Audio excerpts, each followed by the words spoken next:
Oke, baiklah. Assalamualaikum warahmatullahi wabarakatuh. Ya, kita lanjutkan untuk proses pencatatan dokumen transaksi dari UD Abadi, di mana pada pertemuan sebelumnya kita sudah sampai pada pencatatan dokumen transaksi atau entry dokumen transaksi nomor 10. Mungkin untuk mempersingkat waktu, kita langsung saja masuk ke dokumen transaksi nomor 11. Oke, untuk mempermudah proses entry, kita coba minimize, kita bagi layarnya menjadi dua seperti ini. Oke, sekarang kita fokus ke dokumen transaksi nomor 11. Di sini kita lihat bahwa dokumen transaksi nomor 11 itu adalah dokumen transaksi faktur ya. Walaupun di sini tidak ada tulisan faktur, tetapi di sini ada nomor faktur sehingga ini bisa kita simpulkan ini adalah transaksi kredit. Nah, karena untuk kopnya sendiri adalah UD Abadi atau perusahaan yang sedang kita kelola laporan keuangannya, maka ini bisa kita simpulkan sebagai dokumen transaksi penjualan secara kredit.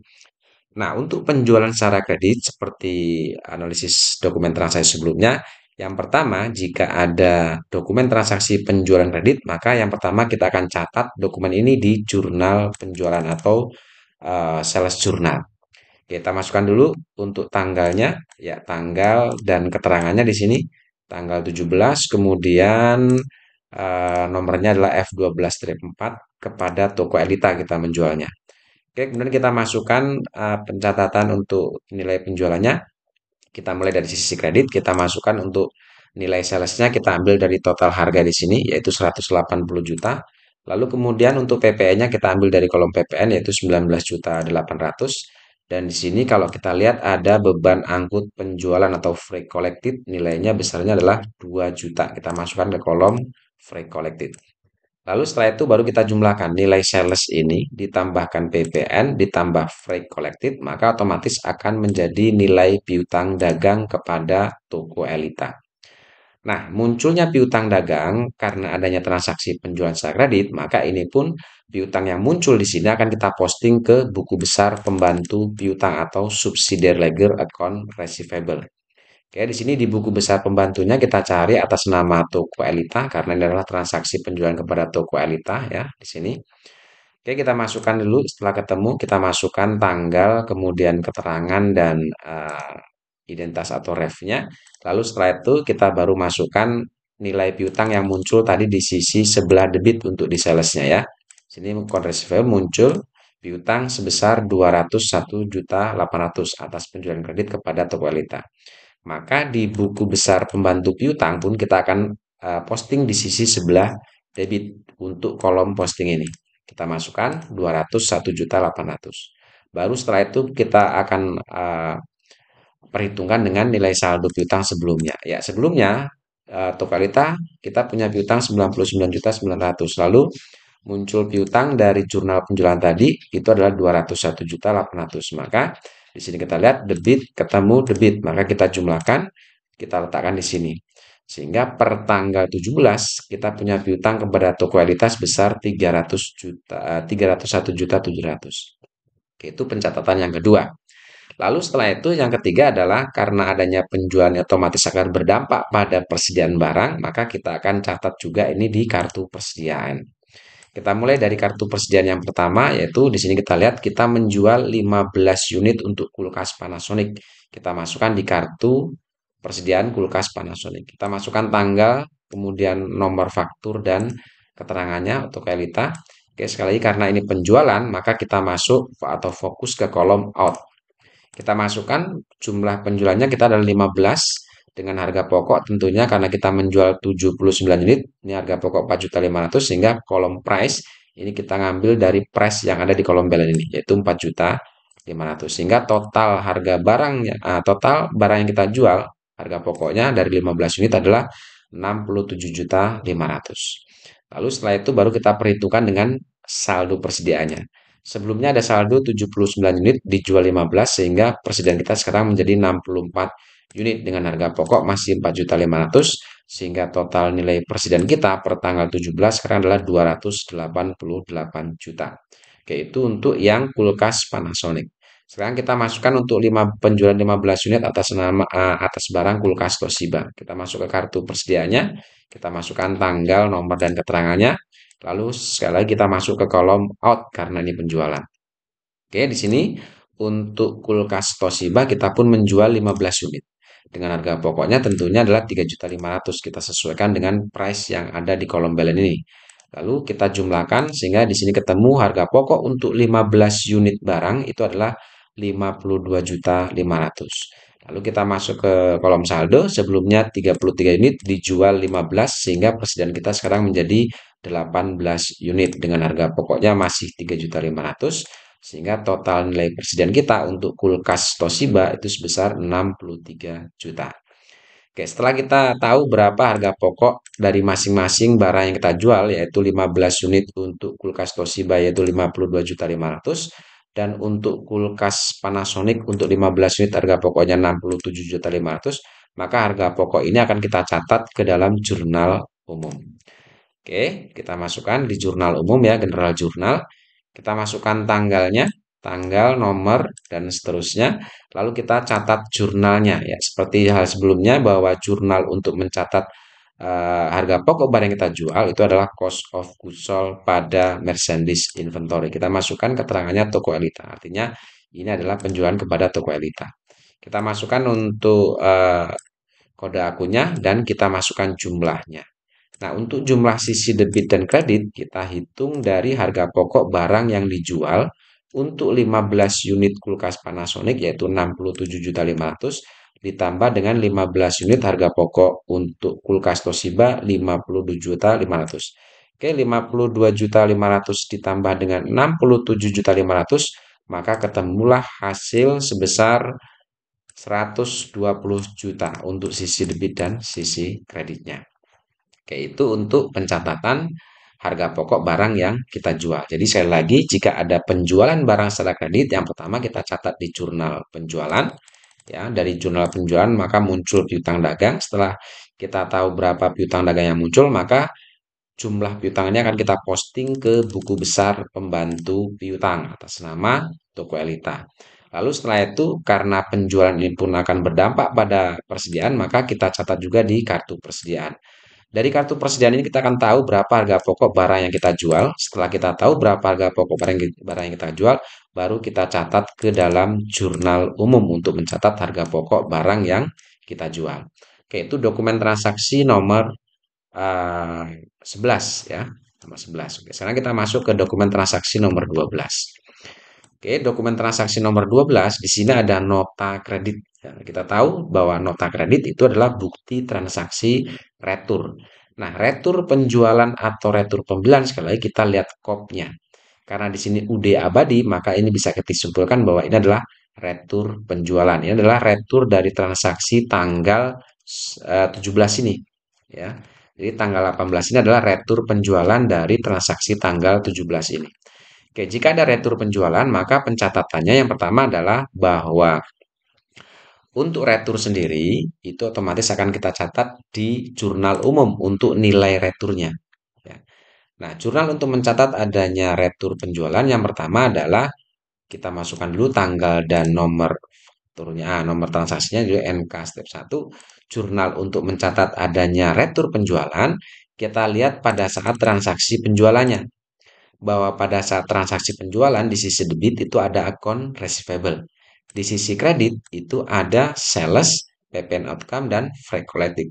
Maka karena ini pengembalian, maka jurnalnya dibalik. Akun receivable yang di debit pada saat penjualan menjadi di kredit, sedangkan sales dan PPN outcome kita letakkan di sisi sebelah debit.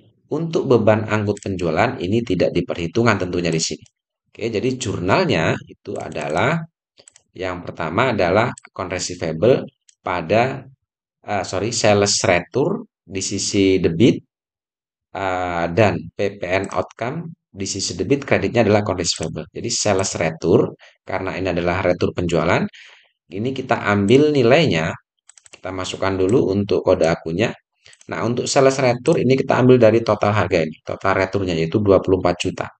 Kemudian untuk PPN-nya kita ambil dari kolom PPN 2.640 dan total atau jumlah nilai retur dan PPN ini akan kita masukkan di account receivable atau jumlah piutang atau berkurang jumlah piutang itu 26.640 dari adanya retur penjualan ini. Nah, setelah kita tahu bahwa ada pengurangan atas nilai piutang dagang kita karena adanya retur, maka berkurangnya piutang dagang ini atas nama toko Elita ini pun akan kita posting ke buku besar pembantu piutang atas nama toko Elita ini. Oke, kita masukkan dulu tanggalnya, tanggal 18.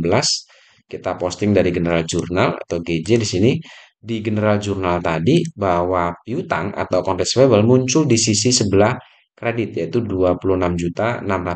Maka di buku besar pembantu piutang ini pun akan kita posting di sisi sebelah kredit yaitu 26.640. Nah, setelah itu baru kita perhitungan dengan nilai saldo sebelumnya. Sebelumnya ada saldo piutang yaitu 301.700.000. Setelah adanya retur, maka otomatis piutangnya berkurang. Perhatikan di sini ada debit ketemu kredit sehingga ini harus kita kurangkan. 301.700.000 dikurangi dengan 26.640 sehingga ketemulah nilai 275.060.000. Inilah jumlah piutang dagang kita kepada toko Elita per tanggal 18 dari adanya retur penjualan ini. Oke, lalu setelah kita posting ke buku besar adanya pengurangan piutang atas nama toko Elita, maka adanya retur ini pun akan berdampak pada bertambahnya persediaan. Jadi ada pengembalian barang yang kita jual, otomatis akan berdampak menambah persediaan sehingga adanya pertambahan persediaan dari adanya retur ini yang kita catat juga di kartu persediaan. Oke, sekarang kita masuk di kartu persediaan untuk kulkas Panasonic. Di sini bahwa untuk kulkas Panasonic ada pengembalian 2 unit. Oke, kita masukkan di sini tanggal 18 dengan nomor faktur NK, nomor retur adalah NK step 1, keterangannya adalah toko Elita atau sales retur dari toko Elita. Oke, retur itu adalah sebelumnya pasti karena adanya transaksi penjualan sehingga jika ada retur ini maka kita tetap masuk ke kolom out. Ya, sama halnya dengan pembelian, retur pembelian itu pun dimasukkan di kolom in ya. Jadi pembelian masuk kolom in, retur pembelian masuk juga di kolom in.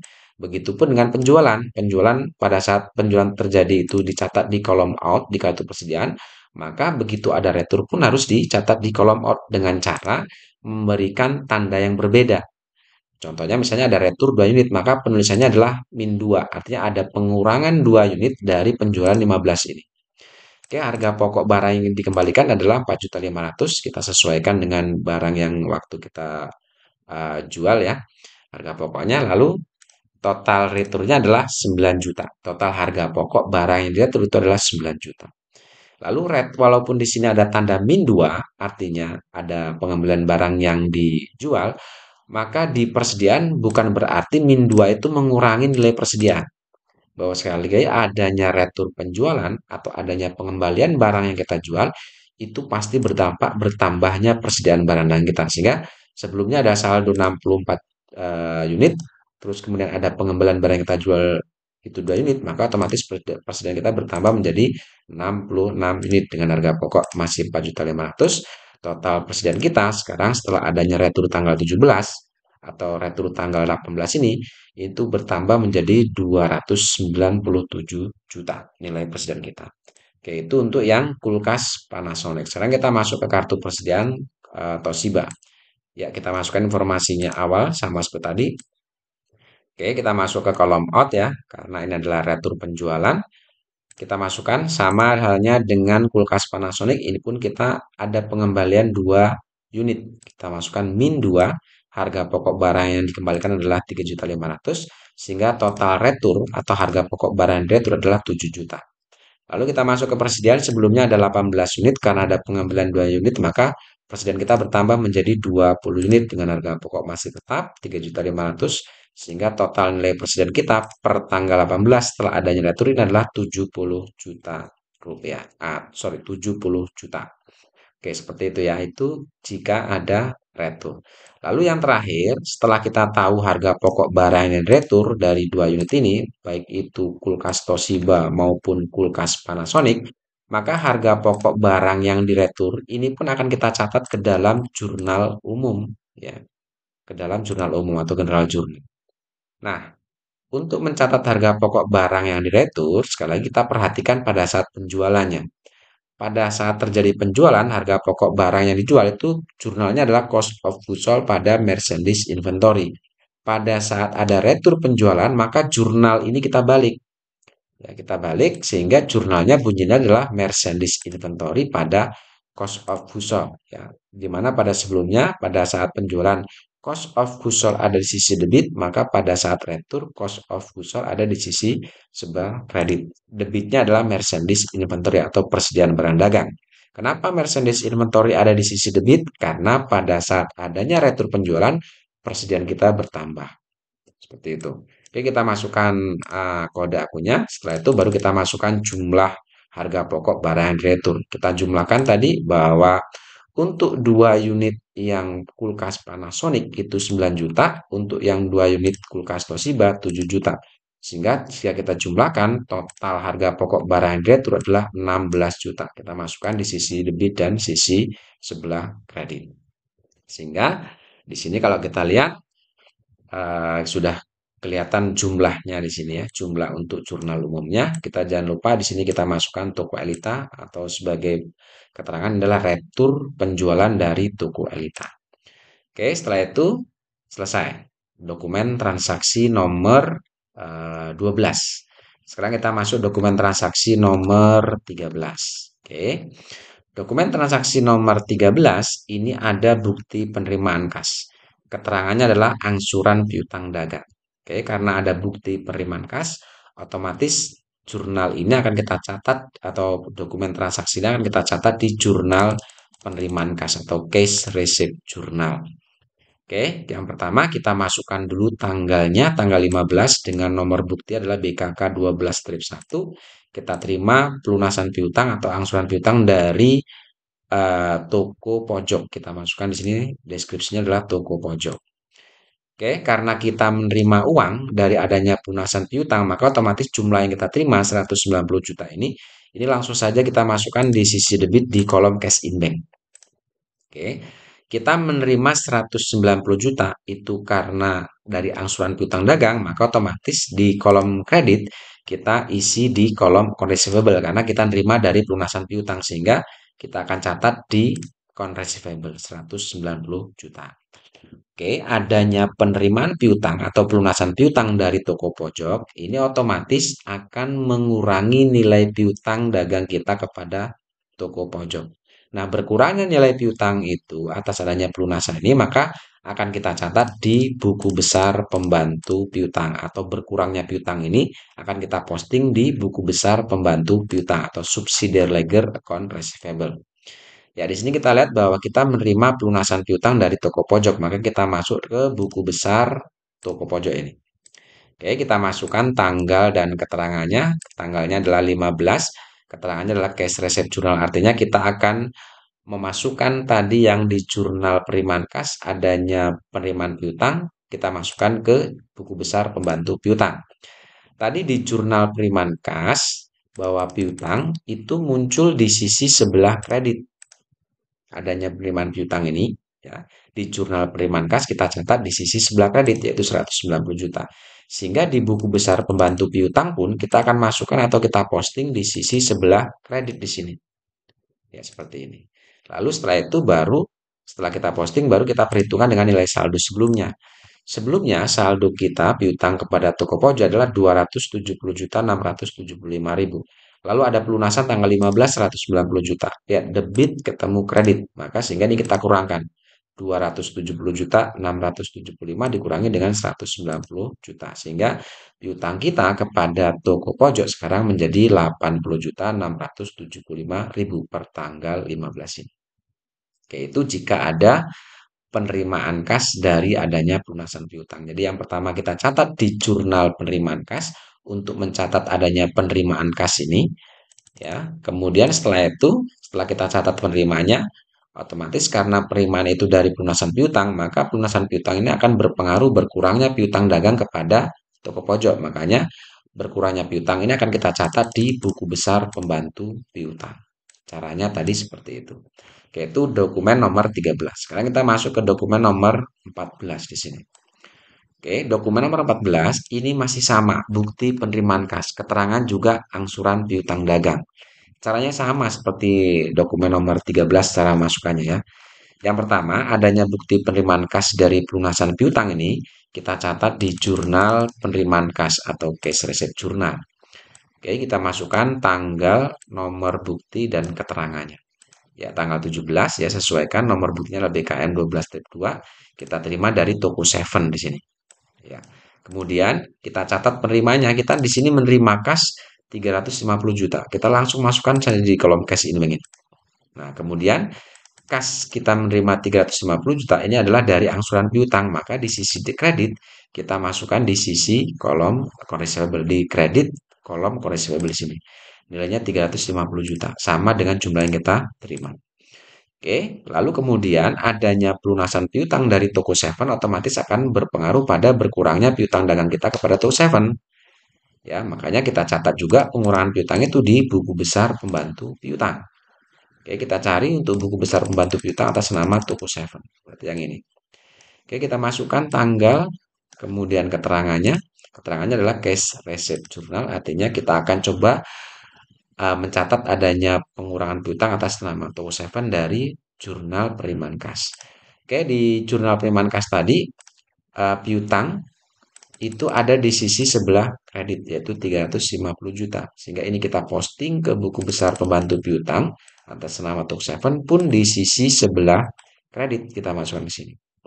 Lalu sama seperti tadi kita perhitungkan dengan nilai saldo. Saldonya sebelumnya ada di sisi debit, lalu ada posting dari jurnal penerimaan kas sisi kredit. Oke, debit ketemu kredit ini kita keluarkan saja. 393 juta 525 ribu dikurangi dengan 350 juta. Ketemu nilai 43 juta 525 ribu. Inilah piutang dagang kita sekarang kepada toko Seven per tanggal 17 ini.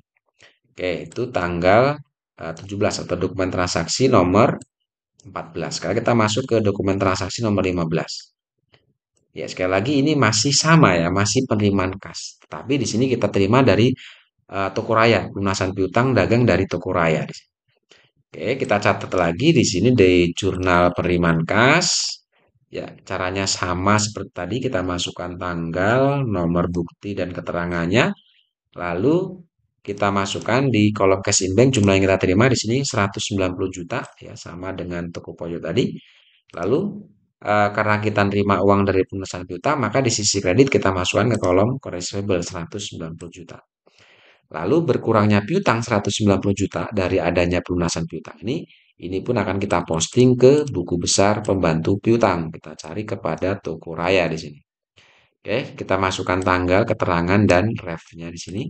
Dan sama seperti tadi, bahwa berkurangnya piutang tadi di jurnal penerimaan kas kita terima di sebelah kredit. Atau piutangnya ada di sisi sebelah kredit, yaitu 190 juta. Sehingga kita posting ke buku besar pembantu piutang itu pun 190 juta. Lalu sama kita perhitungkan dengan nilai saldo sebelumnya. Sebelumnya ada saldo debit 211 juta 900, lalu ada pelunasan tanggal 20 ya, itu 190. Maka otomatis ini karena debit ketemu kredit kita kurangkan. Sehingga saldo piutang dagang kita kepada toko raya sekarang per tanggal 20 itu adalah 21 juta 900. Oke, itu dokumen nomor 15. Sekarang kita masuk ke dokumen nomor 16. Ya, kembali ada bukti penerimaan kas. Sama dengan dokumen sebelumnya, angsuran piutang dagang tanggal 17 Desember. Jumlahnya 175.160. Oke, kita masukkan ke jurnal penerimaan kas di sini. Kita masukkan, kita terima itu dari toko Elita. Oke, kita masukkan tanggal, nomor bukti, dan deskripsinya. Oke, kita terima di sini kas sebesar 175.160 dari adanya pelunasan piutang. Maka kita masukkan di kolom receivable. Kecuali kalau kita menerima uang bukan dari pelunasan piutang, maka silakan kalian masukkan ke kolom order ya. Kalian sebutkan sumbernya, nama akunnya apa, nomornya, nomor akun berapa, dan berapa jumlah yang kalian terima seperti itu. Nah, berhubung yang kita terima itu adalah dari tadi adalah pelunasan piutang, maka kita masukkan di kolom receivable. Oke, lalu piutang yang kita terima atau adanya berkurangnya piutang ini sama seperti tadi kita posting ke buku besar pembantu piutang atas nama toko Elita tentunya. Oke, kita masukkan di sini di buku besar toko Elita tanggal, keterangan, dan ref-nya. Dan sama tadi piutang muncul di sisi sebelah kredit di jurnal penerimaan kas. Ya, jumlahnya adalah 175.160.000. Lalu silakan kalian perhitungkan dengan nilai saldo sebelumnya, di mana sebelumnya ada saldo debit atau saldo piutang 275.060.000 karena ada pelunasan tanggal 20 ini, maka otomatis ini kita kurangkan karena debit ketemu kredit kita kurangkan. Jumlahnya didapat 99.900.000. Ini adalah jumlah piutang dagang kita per tanggal 20 kepada toko Elita. Oke, itu dokumen nomor 16. Sekarang kita masuk ke dokumen 17. Nah, di sini di dokumen nomor 17 ada bukti pengeluaran kas. Keterangannya di sini kita mengeluarkan kas untuk membayar utang gaji dan upah bulan November. Oke, karena ini bukti pengeluaran kas, maka kita catat di jurnal pengeluaran kas atau cash payment journal di sini. Oke, sama seperti tadi kita masukkan tanggal dan nomor buktinya. Keterangannya di sini adalah untuk membayar hutang gaji bulan November atau membayar gaji bulan November 2022. Lalu kemudian karena kita mengeluarkan kas itu 5.900.000, maka kita masukkan dari sisi kredit. Langsung saja kita masukkan di kolom cash in bank berapapun yang kita keluarkan. Ya, jadi catatan buat kalian, berapapun yang kalian keluarkan, kalian langsung masukkan saja di sisi kredit itu kolom cash in bank. Lalu pertanyaan yang kedua, kita mengeluarkan cash in bank 5.900.000 untuk apa gitu. Nah, ini keterangan untuk pembayaran hutang gaji. Nah, karena kita mengeluarkan uang bukan untuk membayar hutang dagang, tetapi membayar hutang biaya, maka jangan masuk ke kolom account payable. Tapi masuk kolom order, sebutkan bahwa karena hutang gaji yang kita bayar adalah bulan yang sebelumnya, maka kita gunakan akun expense payable dengan kode akun masih sama dengan di atasnya. Jumlahnya sesuai dengan kas yang kita keluarkan yaitu 5.900.000. Nah, itu untuk dokumen nomor 17. Sekarang kita masuk dokumen nomor 18. Di sini kembali ada bukti pengeluaran kas. Kembali ada kita mengeluarkan kas. Berarti masih di jurnal pengeluaran kas. Oke, kita masukkan tanggalnya, nomor bukti, dan keterangannya di sini. Oke, kita mengeluarkan kas, kita langsung saja di sisi kredit, kita masuk ke kolom cash in bank, kita mengeluarkan 164 juta. 164 juta itu terdiri dari pembayaran pokok pinjaman 150 dan bunga pinjaman 14 juta. Nah, ini akan kita catat di sisi debit kolom order sekali lagi karena kita mengeluarkan uang bukan untuk membayar hutang dagang tetapi untuk membayar hutang lain-lain, maka kita masuk kolom order. Yang pertama, di sini kita mengeluarkan untuk angsuran pokok kita gunakan BRI Loan. Ya, Bank BRI Loan dengan kode akunnya adalah 22100. Jumlahnya untuk angsuran pokoknya adalah 150 juta. Kemudian yang kedua, ditambah dengan bunga pinjaman. Dan bunga pinjaman ini kita gunakan akun interest expense dengan kode akun 100. Jumlahnya bunganya adalah 14 juta. Sehingga jika kita jumlahkan angsuran pokok dan bunga ini sama dengan jumlah yang kita keluarkan di cash in bank. Seperti itu. Itu dokumen nomor 18. Oke, sekarang kita masuk ke dokumen nomor 19 di sini. Oke, dokumen nomor 19 masih dengan bukti pengeluaran kas, tetapi di sini untuk membayar hutang dagang. Nah, ini berbeda dengan dokumen-dokumen sebelumnya ya. Kita mengeluarkan untuk membayar hutang gaji, membayar hutang bank dan sebagainya. Nah, sekarang untuk dokumen nomor 18 ini kita membayar hutang nomor 19 ini kita membayar hutang dagang di sini. Nah, caranya bagaimana jika kita mengeluarkan uang untuk bayar hutang dagang? Caranya adalah seperti tadi kita masukkan tanggal, kemudian nomor bukti dan kepada siapa kita membayar hutang itu kepada PT Gunung Jati. Oke, sama seperti tadi kita masuk dari sisi kredit, kita mengeluarkan uang itu 200 juta. Masukkan langsung ke kolom cash in bank. Nah, 200 juta ini untuk apa? Ternyata di sini untuk membayar hutang dagang. Nah, karena membayar hutang dagang, maka kalian masuk ke kolom account payable. Jumlahnya sesuai dengan hutang yang kita bayar, yaitu 200 juta. Seperti itu ya. Itu bedanya mengeluarkan uang untuk membayar hutang dagang dan mengeluarkan uang untuk membayar hutang lain-lain. Oke, itu untuk dokumen nomor 19. Nah, adanya pelunasan hutang dagang ini otomatis akan mengurangi hutang dagang kita kepada PT Gunung Kawi. Sehingga adanya pengurangan utang dagang kepada PT Gunung Kawi ini akan kita catat atau kita posting adanya pengurangan utang dagang ini ke buku besar pembantu utang atau subsidiary ledger account payable. Di sini kita membayar kepada PT Gunung Kawi, berarti yang pertama ini buku besar. Oke, kita masukkan tanggal, keterangan, dan refnya. Tadi pelunasan utang dagang bahwa account payable di jurnal pengeluaran kas ada di sisi sebelah debit, yaitu 200 juta. Sehingga di buku besar pembantu piutang, ini pun kita posting di sisi sebelah debit, jumlah yang tadi kita bayar. Lalu kemudian baru kita perhitungkan dengan saldo hutang dagang kita kepada PT Gunung Kawi sebelumnya. Ya, sebelumnya kita punya utang 247.975.000. Tanggal 24 ini kita membayar 200 juta. Sehingga di sini kredit ketemu debit. Makanya kita kurangkan di sini. 247 juta 247 juta sekian dikurangi dengan 200. Maka ketemulah utang dagang kita sekarang 47.975. Ini adalah utang dagang kita per tanggal 24 kepada PT Gunung Kawi. Oke, itu dokumen nomor 19. Jadi jika ada bukti pengeluaran kas itu untuk membayar utang dagang, maka yang pertama kita catat di jurnal pengeluaran kas ya untuk mencatat adanya pengeluaran kasnya. Kemudian yang kedua mencatat adanya pengurangan hutang dagang kepada PT Gunung Kawi karena kita membayar utang dagang kepada PT Gunung Kawi, otomatis utang dagang kita akan berkurang. Nah, berkurangnya hutang dagang ini akan kita catat di buku besar pembantu hutang kepada PT yang bersangkutan. Oke, itu dokumen nomor 19. Sekarang kita masuk dokumen transaksi nomor 20. Ya, masih dengan pengeluaran kas. Sama, ini pun untuk membayar utang dagang. Berarti caranya sama seperti tadi. Kita masuk di jurnal pengeluaran kas, cash payment journal. Caranya sama, kita masukkan tanggal, nomor bukti, dan keterangannya. Di sini kita membayar kepada PT Bromo Asri.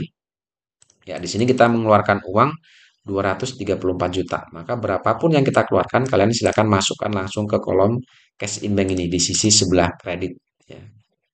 Kalian masukkan di sisi sebelah kredit kolom cash in bank 234 juta. Nah, karena 234 juta ini kita gunakan untuk membayar utang dagang, maka di sisi debit kita masuk kolom account payable. Jumlahnya sama, 234 juta.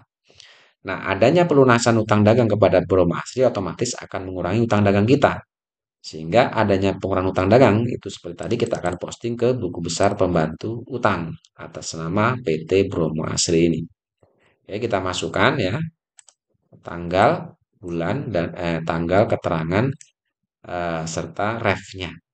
Ya, sama seperti tadi bahwa utang pada saat adanya pelunasan utang dagang tadi di jurnal pengeluaran kas itu untuk akun payable ada di sisi sebelah debit ya 234. Maka 234 juta ini akun payable ini kita posting ke buku besar pembantu utang di sisi sebelah debit sama. Ya, seperti ini. Lalu kita perhitungkan dengan utang dagang kita sebelumnya. Ya, sebelumnya kita punya utang kepada PT Bromasi itu 302.475.000. Lalu kita tanggal 26 dibayar. Kita membayar 234 juta. Oke, di sini kita lihat kredit ketemu debit. Maka di sini yang kredit kita kurangkan. Setelah dikurangi ketemulah hasil 68.475.000 rupiah. Inilah utang dagang kita sekarang kepada PT Bromasi per tanggal 26. Oke, itu dokumen transaksi nomor 20. Oke, selesai ya dokumen transaksi ya. Jadi semua dokumen transaksi dari nomor 1 sampai selesai, sampai nomor 20 tadi sudah kita posting, sudah kita catat dulu, sudah kita catat semua ke dalam jurnal khusus dan lain-lain. Sehingga sampai pada langkah ini, pencatatan dokumen transaksi ke dalam jurnal itu selesai. Nah, setelah kita selesai melakukan pencatatan seluruh dokumen transaksi ke dalam jurnal khusus, maka langkah selanjutnya adalah kita akan coba lakukan perapian atas jurnal-jurnal yang ada. Kita mulai dari sales journal. Kita rapikan, kita jumlahkan di sisi debit ada account receivable, kita jumlahkan ke bawah yang ini didapat total nilai ini sebesar 811.500.000, lalu kita jumlahkan untuk sales, PPN outcome dan free collected kita jumlahkan. Lalu di bawahnya silakan kalian masukkan untuk kode akun masing-masing, account receivable itu masukkan 1/1300, lalu sales kita masukkan kode akunnya, PPN pun kita masukkan kodenya dan free collected kodenya adalah 41400. Oke, selanjutnya setelah kita sudah jumlahkan seluruh kolom ini, maka langkah selanjutnya adalah kita akan coba lakukan rekapitulasi dari masing-masing jurnal ini. Sesuai dengan permintaan soal, kita disuruh mencatat ke dalam jurnal khusus dan data rekapitulasi. Nah, untuk menyusun data rekapitulasi ini sangat mudah ya, di mana rekapitulasi sebenarnya fungsinya hanya untuk mengelompokkan akun-akun yang muncul di sisi debit dan akun-akun yang muncul di sisi sebelah kredit ya. Kalau kita lihat di sini di sisi debit itu hanya ada satu akun yaitu untuk account receivable. Kode akunnya 1/1300. Kita tinggal masukkan ke sini. Nah, karena hanya satu akun, ya kita masukkan akunnya hanya satu. Lalu untuk totalnya kita ambil total account receivable ini yang 811.500.000. Kita masukkan kolom total sini. Oke, itu sisi debit. Nah, untuk sisi kredit, kalau kita lihat di sini ada tiga akun. Ada sales, PPN outcome, dan free collected. Masing-masing kode akunnya adalah ini. Nah, untuk memasukkan kode akun, kita mulai dari kode akun terkecil. Kalau kita lihat, kode akun terkecil adalah 21500 untuk PPN outcome. Kita masukkan ke sini. Lalu kemudian selanjutnya jumlahnya, totalnya, ini kita ambil dari total PPN outcome ini, yaitu 79.750.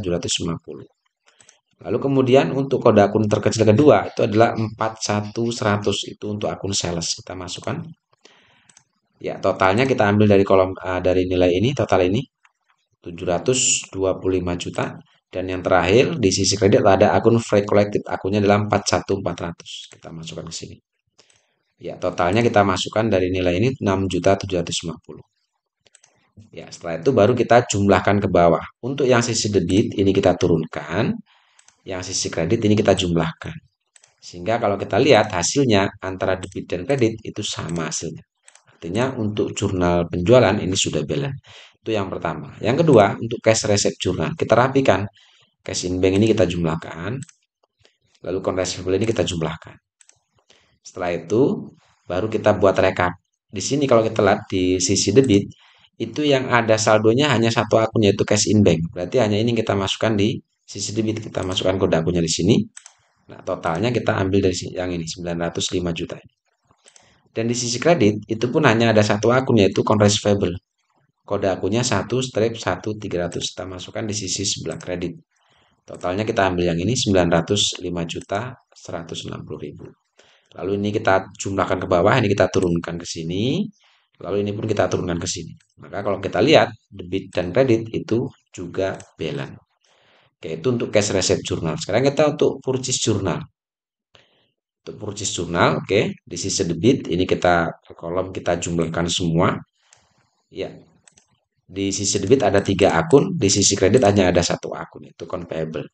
Sesuai dengan data, kita buat rekapitulasi, di sisi debit itu ada tiga akun, kita mulai dari akun terkecil yaitu untuk akun merchandise inventory yaitu 1/1500, lalu diikuti dengan PPN income, sorry ini kita masukkan jumlahnya dulu 427 juta, ambil dari sini, lalu kita ambil yang ini 21.600. Totalnya kita ambil 47 juta sekian. Dan yang terakhir di sisi kredit, di sisi debit ada free collected yaitu 51.200. Kita ambil jumlahnya yang ini. Dan di sisi kredit ini hanya ada satu akun yaitu account payable. Kita masukkan kodenya 21100. Totalnya adalah 476.775. Lalu kita jumlahkan ke bawah, ini kita jumlah, kita letakkan di sini. Lalu karena ini cuma satu kita turunkan. Sehingga kalau kita lihat debit dan kredit ini pun hasilnya sama. Oke, itu untuk purchase journal. Sekarang untuk cash payment journal. Ya, kita jumlahkan di sisi debit ada beberapa akun ya di sisi debit. Oke, kita jumlahkan dulu untuk account payable-nya. Lalu di sisi debit di kolom order itu kita jumlahkan untuk yang kolom totalnya ini. Dan untuk kreditnya hanya ada satu akun yang ada saldonya yaitu cash in bank. Kita jumlahkan ke bawah. Sehingga setelah itu kita rekap, kalau kita lihat di sisi debit, ini ada akun payable, ya. Lalu ada akun expense payable. Expense payable muncul dua kali, ada Bank BRI Loan dan ada interest expense. Dari kode-kode akun ini, oke, kita susun sesuai kode akun terkecil. Kalau kita lihat kode akun terkecil adalah account payable di sini, yaitu 21100. Kita masukkan di sini account payable Lalu yang kedua, di sini ada expand payable. Expand payable muncul dua kali, tetapi di sini cukup kalian masukkan satu aja. Nah, untuk totalnya, untuk yang akun payable tadi kita ambil dulu 434 juta. Dan untuk expand payable karena muncul dua kali ini kita jumlahkan. Jumlahkan kalian masukkan di sini. Oke, lalu yang ketiga ada dua bank BRI loan atau dua 100. Kita masukkan di sini. Totalnya kita ambil BRI loan 150 juta. Dan yang terakhir kita ambil untuk yang interest expense 91.100.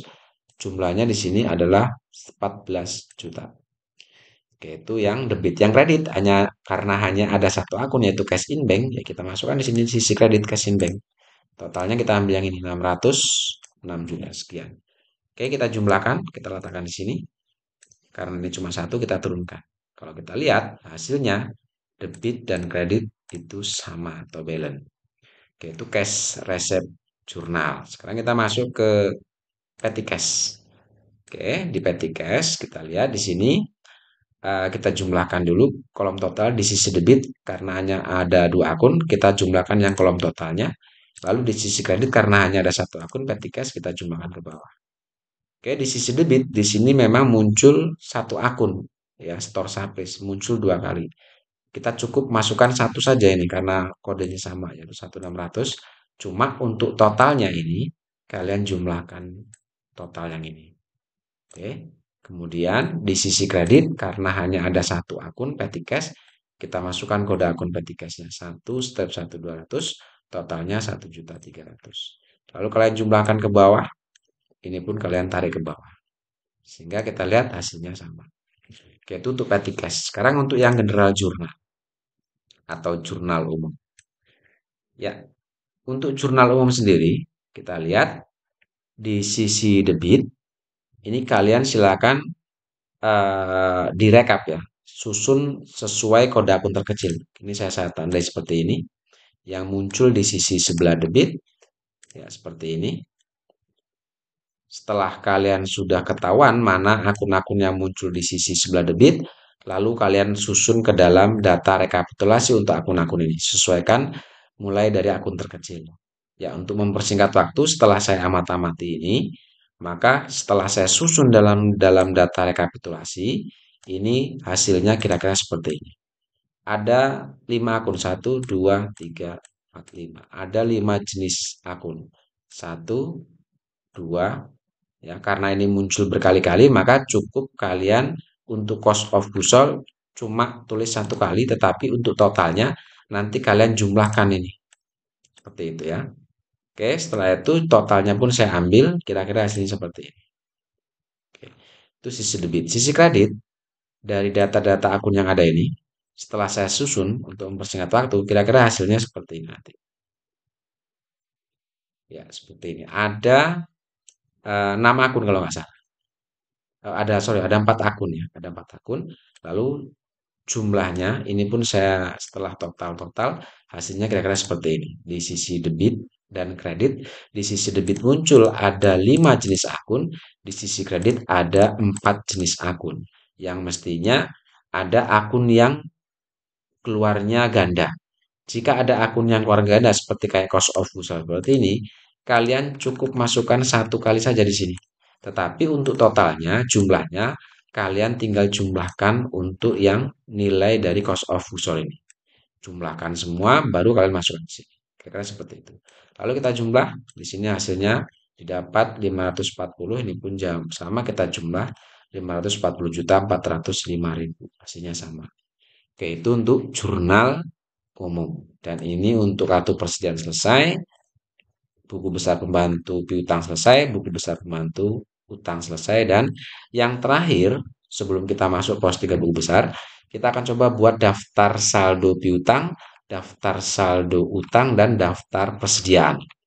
Nah, untuk menyusun daftar saldo piutang ini cukup mudah, kita tinggal mengambil saldo-saldo akhir dari buku besar pembantu piutang ini. Contoh misalnya, di sini buku besar pembantu piutang untuk toko pojok ini piutang kita masih 80 juta 675. Ini kita rekap ke sini. Ya. Lalu untuk toko seven ini kita lihat yaitu seven saldo akhirnya adalah 43 juta sekian. Kita masukkan ke sini. Ya. Dan selanjutnya untuk toko raya itu 21.900.000 dan untuk toko Elita 99.900.000. Ini kita masukkan ke sini. Nah, setelah itu baru kalian masukkan, jumlahkan semua nih. Jumlah seluruh total piutang dagang kita kepada para customer itu totalnya adalah 246 juta rupiah. Tentunya jumlah ini nanti akan sama di daftar trial balance 31 Desember untuk account receivable. Nanti kita coba sinkronkan nanti. Oke, lalu kemudian untuk daftar saldo utang, kita ambil saldo-saldo akhir dari buku besar pembantu utang dari PT Gunung Kawi itu ada saldo akhir 47 juta sekian, kemudian Bromo 68 juta sekian, untuk PT Jaya Putra itu 202 sekian. Ini kita masukkan semua, ya. Kita masukkan rekap semua nih, saldo akhirnya kita masukkan ke sini. Ya, sorry, di sini. Ya, ke sini. Sehingga kita jumlahkan seluruh utang kita kepada para supplier itu nilainya 318.610.000. Dan yang terakhir, daftar persediaan. Untuk daftar persediaan, kita cukup mengambil nilai akhir dari persediaan dagang kita. Untuk kulkas Panasonic, nilai akhirnya adalah 297 juta. Dan untuk kulkas Toshiba, itu 70 juta. Ini kita masukkan ke sini. Ya. Lalu setelah itu kita jumlah total. Nah, total nilai persediaan kita adalah 367 juta. Oke, saya rasa ini yang bisa saya sampaikan untuk bagian kedua terkait pembahasan pencatatan jurnal dari UD Abadi. Untuk pertemuan yang selanjutnya kita akan coba lakukan posting jurnal ya, posting jurnal ke dalam buku besar. Oke, saya rasa cukup. Terima kasih. Assalamualaikum warahmatullahi wabarakatuh.